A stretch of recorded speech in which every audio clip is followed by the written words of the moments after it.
Les deux gars qui ont fait ça, là, c'est un nommé Paquette et un nommé Dumont. Et ça, eux autres, ils sont arrivés au local avec ça, ils faisaient ça pour passer le temps. Dumont, surtout, l'artiste, c'est Dumont. Pliage des clous, là, c'était un toolmaker, là. Et ils arrivent au local, puis les gars voulaient acheter ça, ils vendaient ça. Et c'est Bizarria qui a vu l'opportunité de créer ça comme un emblème des travailleurs. Et ça a fonctionné, ça n'a pas de bon sens. En 1974, la convention du syndicat avait lieu à Los Angeles. Et là, tu as du monde qui viennent de la grandeur de l'Amérique et des pays où le syndicat avait des unités. Là. Et ils ont demandé à ce qu'on envoie quelqu'un avec 5000 croix. Et le gars est arrivé à Los Angeles. Le même soir, il m'appelle. Il dit, il n'y en est plus. J'ai appelé Paquette puis Dumont. Je lui ai dit, hey, le gars à Los Angeles. Mais Paquette puis Dumont, il avait mis Dumont des grévistes à l'ouvrage, là. Il y avait une vingtaine de grévistes qui gagnaient le croûte à faire ça, là. Et le pliage, l'assemblage, le plaquage, ça prenait du monde pour le faire.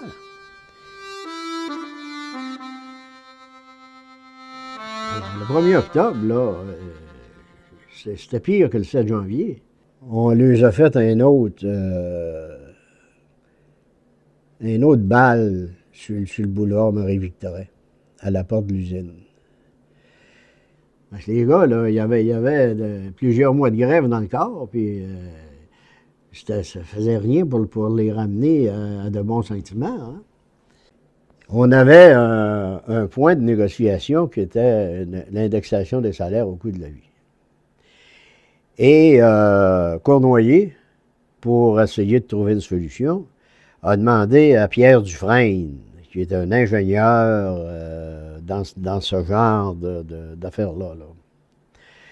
Alors, nous, on rencontre Dufresne, puis on lui explique pourquoi on voulait avoir ça. Et on a une entente avec lui qui va nous donner son rapport avant de l'envoyer aux journalistes. Alors, il finit son rapport, c'était un jeudi. Et il nous en envoie pas de copie.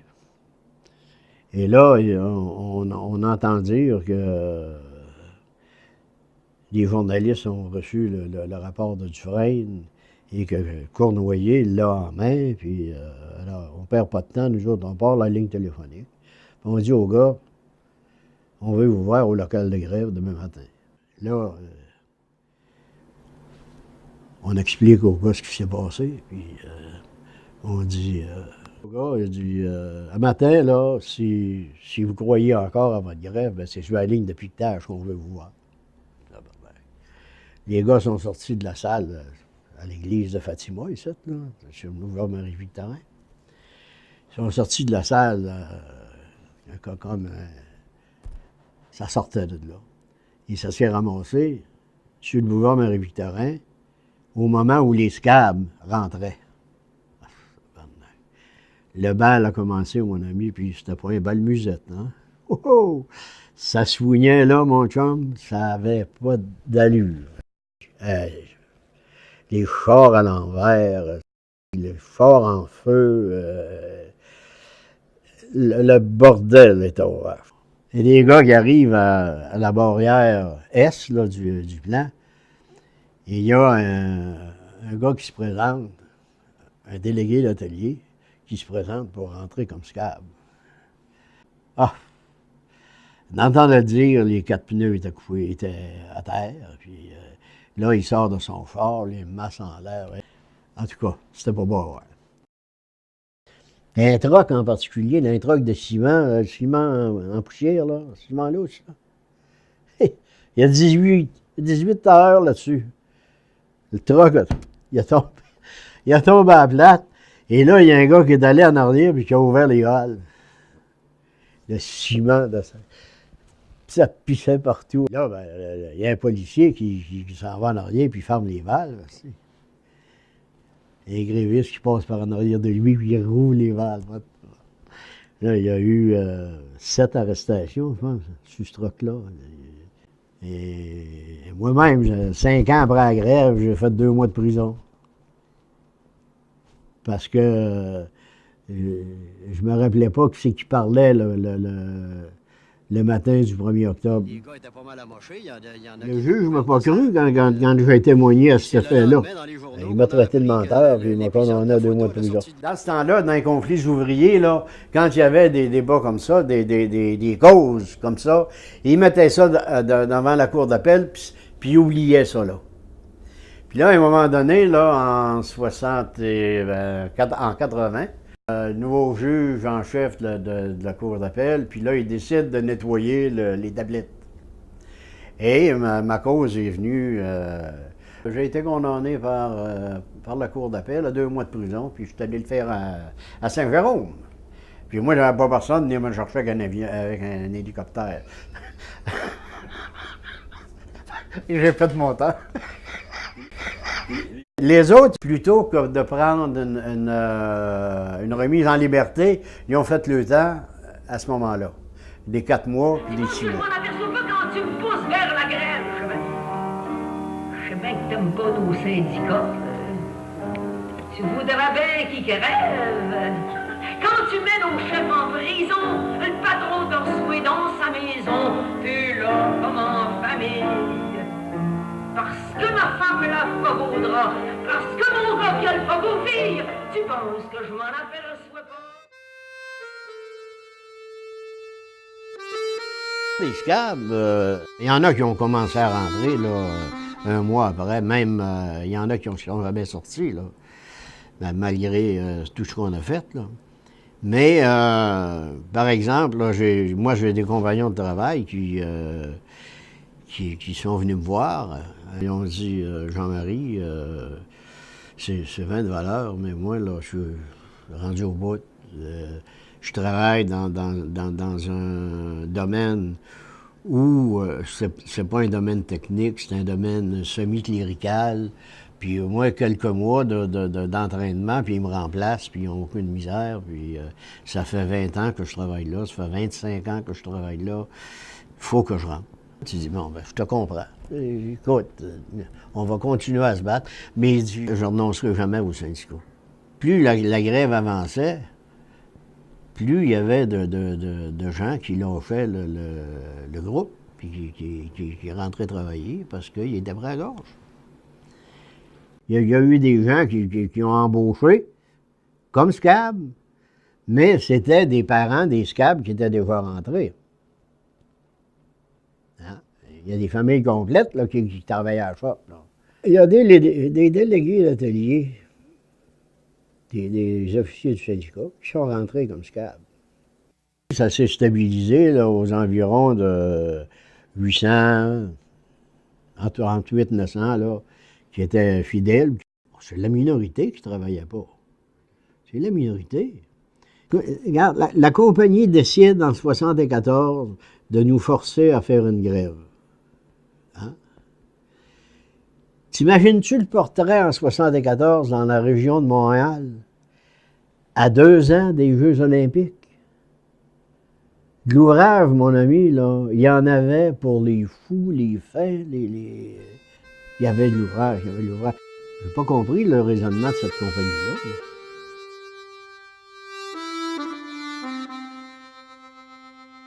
Les manœuvres de la compagnie pour casser la grève, il y en avait. On a obtenu une injonction pour arrêter les contremaîtres généraux de visiter les grévistes chez eux avec une caisse de bière si c'était un buveux de bière ou une bouteille de scotch si c'était un buveux de scotch pour le convaincre de rentrer à l'usine. On a obtenu une injonction. Il n'y a pas bien des syndicats qui peuvent se vanter de ça, là. Après la grève ici, là, la compagnie a fait un effort surhumain pour se débarrasser du syndicat. Et ça s'est terminé par un vote pour le maintien de l'accréditation qui a été gagné par moins de 1%. Fallait le faire, là. Un syndicat qui venait de vivre une grève comme la nôtre, il a fallu que le commissaire enquêteur prenne les cartes qui avaient été signées durant le mois, qu'on déposait à la fin du mois, selon la procédure établie, pour dire, bon, ben ces cartes-là, ils étaient déjà signées, on peut considérer que ces gens-là avaient signé pour rentrer dans le syndicat. Et ça nous donnait un pourcentage d'environ entre 35 et 40% des employés. Alors, on n'avait même pas le 50% plus 1. Alors là, le commissaire enquêteur a décrété un vote. Et durant le mois qui a précédé le vote, la compagnie disait aux employés, laissez-nous opérer pendant un certain temps sans syndicat. Vous allez voir comment...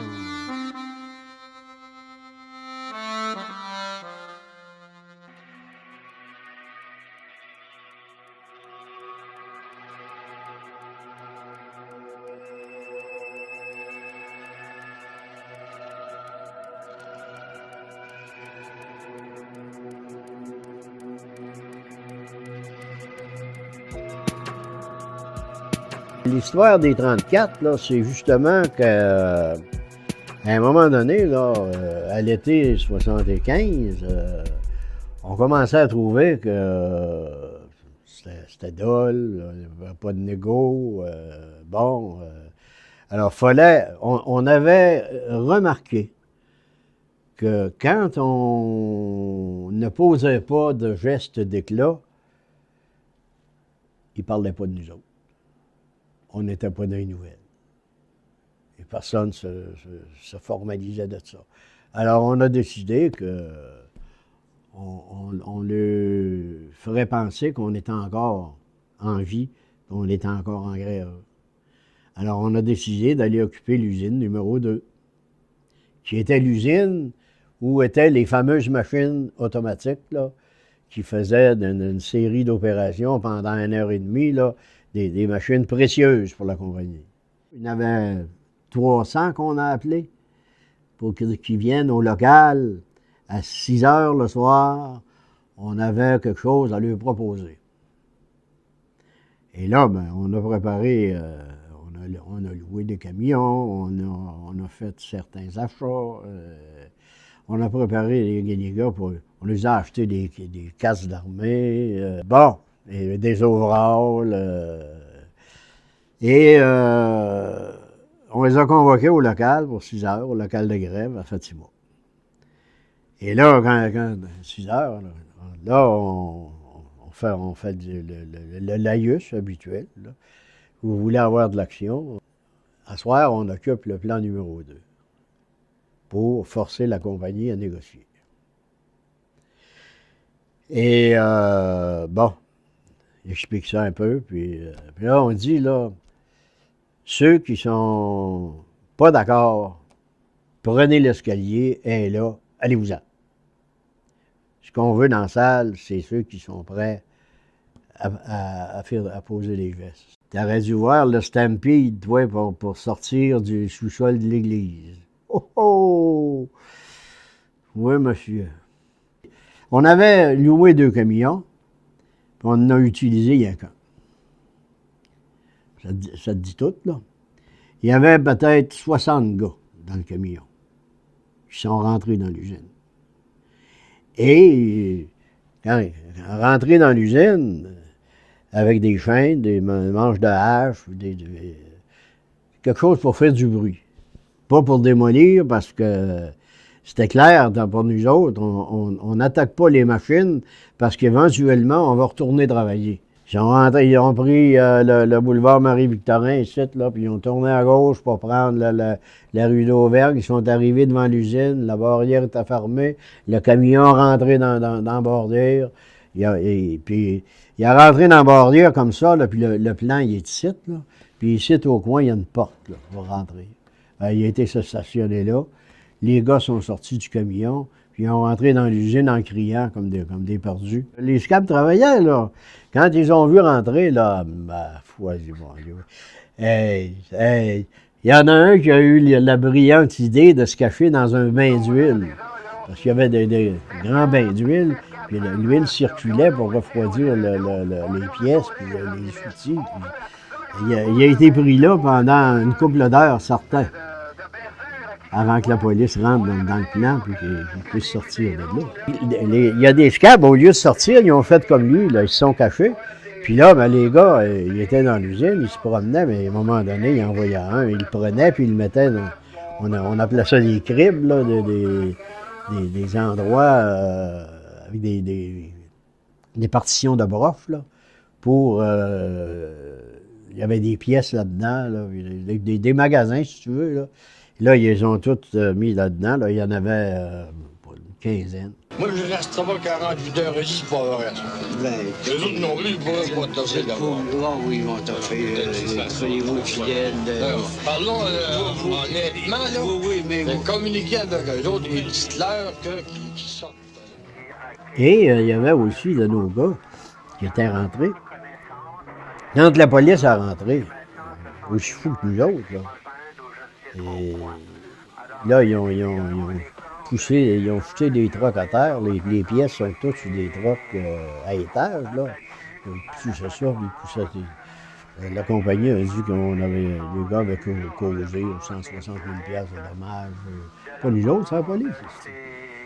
Et ils ont réuni les gars, puis là, quand la police, ils ont vu rentrer la police comme ça, là, ben là, il y a des gars qui ils ont enlevé le déguisement, puis, mais il y en a qui se sont sauvés. Et il y en a qui se sont sauvés avec des scabs, là, puis tranquillement, il était couché à terre, puis il se rapprochait de la porte, puis à un moment donné, il y a un policier qui les a vus, puis qui lui a dit prenez la porte, là, ça presse. Il était tout seul, là. Il y avait eu d'autres policiers là, probablement que ça ne se serait pas passé comme ça. Mais il y a 3 ou 4 officiers du local là, qui sont éclairés comme ça, là. Et après qu'ils ont été rassemblés, là, puis qu'ils ont enlevé le déguisement, là,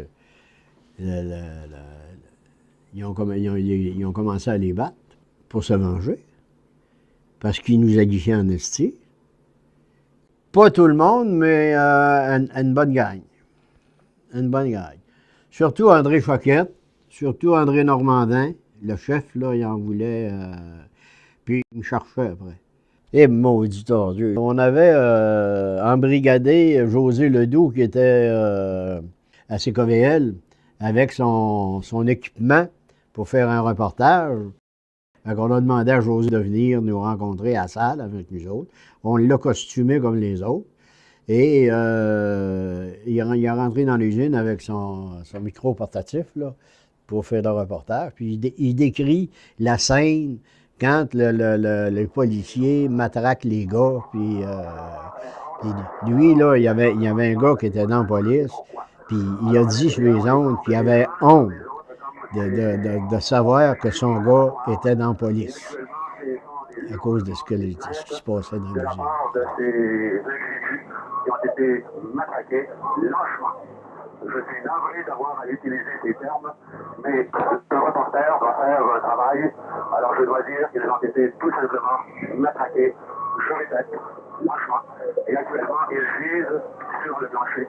Plusieurs le prennent fracassé et ils sont entassés comme des bétails, tout simplement. Voilà l'intérieur de la United Aircraft.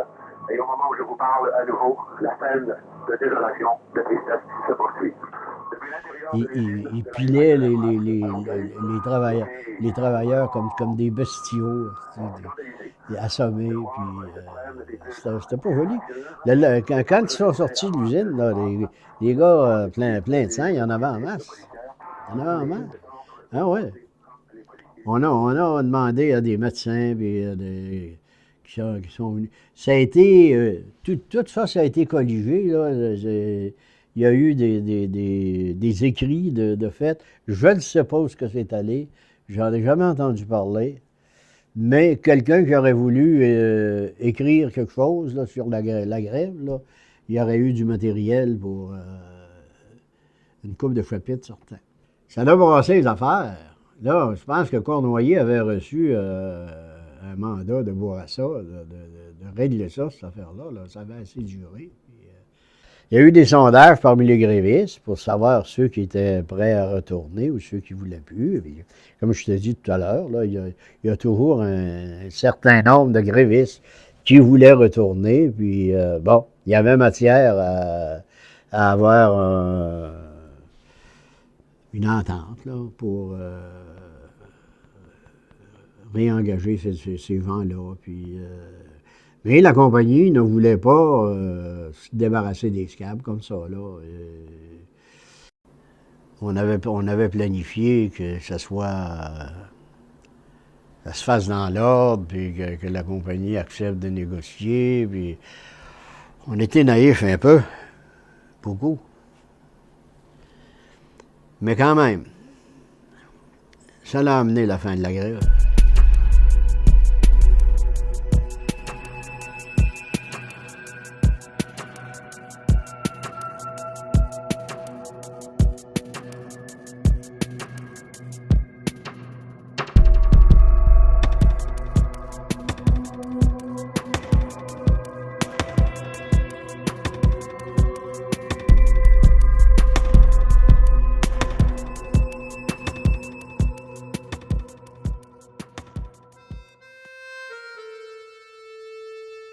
La compagnie n'a jamais voulu reconnaître la Formule Rennes, n'a jamais voulu utiliser ça. Puis eux autres, ils disaient, il n'y a pas personne qui va être obligé de payer pour travailler chez nous. Alors, une des demandes qu'on avait, c'était justement qu'il y ait une entente pour que tout le monde paye des cotisations dans l'usine. Alors, ça a été un gros débat. Hein? Cournoyer a écrit un texte de loi pour créer ce que le PQ a fait. Là, Cournoyer l'avait déjà fait, mais Bourassa n'a pas voulu le mettre au vote. Alors, le PQ avait dit, si on prend le pouvoir, on va le passer la loi. Non seulement celui-là, mais l'autre aussi, l'anti-scab et la santé-sécurité. C'était toutes des demandes qu'on avait, ça. Et le PQ en a réglé au moins 3. La loi de santé-sécurité, c'était... Quand ils ont voté ça, le PQ, là, chapeau. Chapeau. À part du délégué de chantier, là, c'était quelque chose, hein. Le droit de refus, par exemple.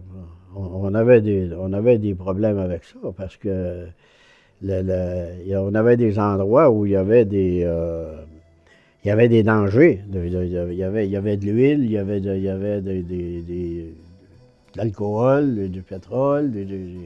Alors, il y avait un danger inhérent à nous autres, on voulait que ça soit dans une enceinte à part de l'usine et non pas dans l'usine. Ça, je suis pas conseilleux, ben. La seule affaire que je peux dire, c'est quand tu acceptes des responsabilités, ben, tu vas au bout de l'action qu'il y a à faire. Tu regardes ça en face, puis tu te dis, bon, ben, c'est quoi qu'il y a à faire?